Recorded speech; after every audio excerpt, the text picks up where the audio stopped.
It didn't have to end this way. You didn't have to go.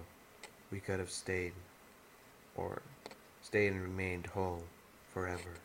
November 15th, 2012. The sun is nowhere to be seen as clouds obscured it and brought murky thin light from its body. I was hard at work within a compound of my study. Well, let's just say, as I say study, I mean my room. My laptop was open. I was reading up the latest creepy sightings. I was also taking time to stretch various ideas that came to my mind as reading them. For a while, I was enjoying myself. The odd sleepless night was a small price to pay to learn about the latest creation out of the human mind.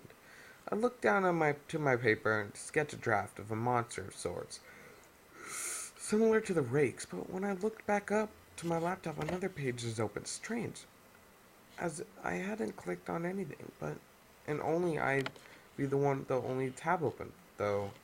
Thought perhaps I just clicked on something by accident, but anyways, as it opened, I thought I'd take a look at it. Upon viewing the page, I could swear I heard a faint whisper, very quiet and raspy. I could swear heard, "Hello, sweetie." I thought it looked a tad odd, but I just wrote it off as being a side effect of lack of sleep recently. The page itself, it was a pink page with nothing on it. However, I could scroll down, so I began scrolling this page, just hoping there would be something. So I scrolled down. I was beginning to get tired of this, so I went to close the page down. However, every time I tried, it didn't work. Instead, whenever I did think it brought up a box that read, "Finish what you started." Wow, spam, I thought.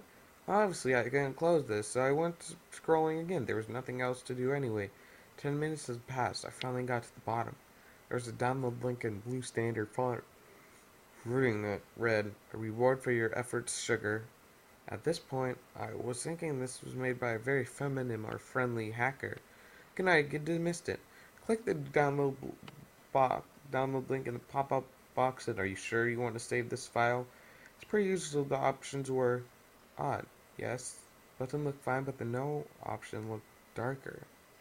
There, there, there seemed to be red pixels going down its frame, and I laughed as I looked like this person wasn't a very good artist. Assumed he or she was trying to draw blood on it. I thought I'd humor this and click on the yes option and the file downloaded. Once finished, I noticed the file was called I loved you.exe. At this point, I was beginning to get really weirded out. I know from my dedication to CreepStories that any strange .exe file that appears has bad effects on the individual who opens it. But they were just stories. They couldn't be that bad in reality. So on my instinct, I opened the file and the screen went black for a few minutes. Then a gray box filled my screen with "I loved you," followed by a surprising creepy giggle echoing in the background. There were three options: start, make us one again, breaking point. I assume this is a game made by a hacker. I'm not a very big video gamer. Since I got this far, what the hell? I ignored the last two and clicked the start option, and the screen went black again. When I appeared, I was in a brown room, possibly rusted metal looking at the texture. Just 16-bit, as most of the games came still. But still, I wasn't sure what to expect, as this was called I Loved You, yet the setting feels misplaced. I began pressing keys. From what I could see, only the one key worked, the Kirk key. Oddly pretty stupid of the hacker, since most games have WSD layout. So I pressed the curtain and started moving forward through this room. There's no sound, just a seemingly endless corridor of brown. I started walking through. I kept going since I didn't have anything else to do. Something different did happen when I got 5 minutes in. There's a chair placed in the room on the right side. The options came: take a seat, sweetie, or don't make me sad. I was beginning to wonder about this now. I thought I'd take a chance and just hit the second button. It seemed that it did nothing. That is, until I heard a sound from behind me. Oh my gosh. In the game, obviously, I could only use this one key. I didn't know how to turn around, or even if I could.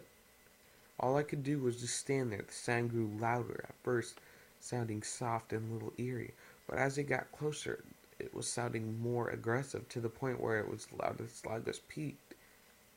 Then it stopped, complete silence for a few seconds. Then I saw something in the foreground. It was a hand, slowly coming from the darkness into sight. I wasn't sure if I was supposed to be shocked when I saw it. Like the rest of the game, this hand was in 16-bit style, not really realistic. It was gray, decaying at the fingertips, and seemed to be breathing as it arched up, down, and down. I was feeling a little cautious at the point. Then I realized I wasn't controlling this anymore, as my character began moving forward slowly, edging its way into the hand. As uncertain as I wanted to see what would happen, so I waited. I was about a pixel away from it, and then an ear-piercing shriek came from the laptop speakers, which sent me back in my seat. The screen seemed to go black afterwards. Did I lose? The controls were never really clear, so there was no way to dodge it. Puzzled and shaken, I tried to continue. The screen came back up and froze, and on a frozen image, a chilling image stood before me on the screen. A pale, white-faced woman stared at me. She was grinning. Her eyes were bloodshot and hazy. She had bruises across her neck, seemed to represent hand marks. She had been strangled. A text box appeared below this image. It read, "It didn't have to end this way. You didn't have to go. I miss you, Connor." I blinked in a sense of awkward fear. At no point did I enter my real name into this game. I didn't recognize this woman at all. It was at this point I had enough. I tried to close. However, I did hear the woman's expression and went to grin to frightening, toothy friend. "How dare you! I'm pouring my heart out to you, and this is how you're supposed to show your support?" Her eyes began to shake. Her pupils shrank. Then the scream faded. At least it was over, or so I thought. The text screen popped up. Another text box appeared. This one chilled me the most. It read, "If you won't listen to me, maybe you'll listen to that slut on your desktop wallpaper." I had a picture of a Sonic character, Blaze, the cat, set as my desktop wallpaper. Since I was in later teens, I had a crush on her. I had grown up from that point, but still kept her as a background because it was cute and innocent, which is why now I don't want to close this game. What if they did something to her? What if I close this and my background has been transformed to something horrifying I couldn't change back? But it seems I didn't have a choice as another text box came up. "Don't keep her waiting." I took a deep breath and closed the box. My background had changed drastically. Blaze was missing, and the sunny sky at the beach she was in was gone. The water ran red, staining sand, and there was one thing written on the sand in the dark red water. "She's behind you, hun, and she's not happy." I felt a cold chill on my shoulder, like someone behind me was breathing on me. I turned around. She was there. Blaze, the once cute and cuddly cat, was now staring at me with the same grin the woman wore earlier. Her eyes had become sketchy and black, with her once yellow pupils now rounded white. Her clothing seemed tattered and torn, with the same marks on her neck. The game decided the woman in the game. She didn't say this to me. "I'm older now, older and wiser. But I still want you. I can't live without you.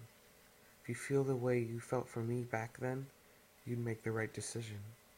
Her tattered arm lifted slowly. It pointed back at the screen. I turned my head, and the startling screen was back on my laptop. However, the start button was gone, leaving only the last two options: "Make us one again" and "Breaking Point." I was speechless. And swaying at the point. Without thinking, I clicked the first option. I didn't want to upset her, even if she was different. As I clicked it, I felt her arms around me with a delightful sigh as she whispered, "I knew you still cared." Um, this is the epilogue. Police reported filled on November 16, 2012 at 5 p.m. Subject Connor XXXX was reported missing that day. The next day, only a note and sketch on his laptop reading these words: "You won't find him. He hurt me, forgot me. So I'd taken it into my own hands, hoping he'll forgive me and can be together again. He even left a drawing to commemorate our relationship. I never felt happier. It didn't have to end this way. He didn't have to go. We could have stayed and remained whole. The laptop was confiscated by the police department to examine it for clues. Three men tested the game he had played for any evidence on his whereabouts.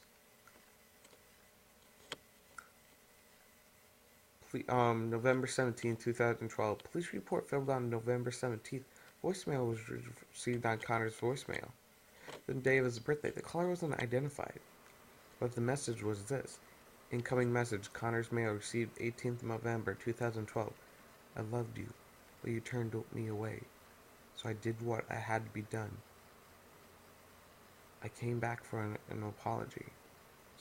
Silence for 10 seconds. Happy birthday.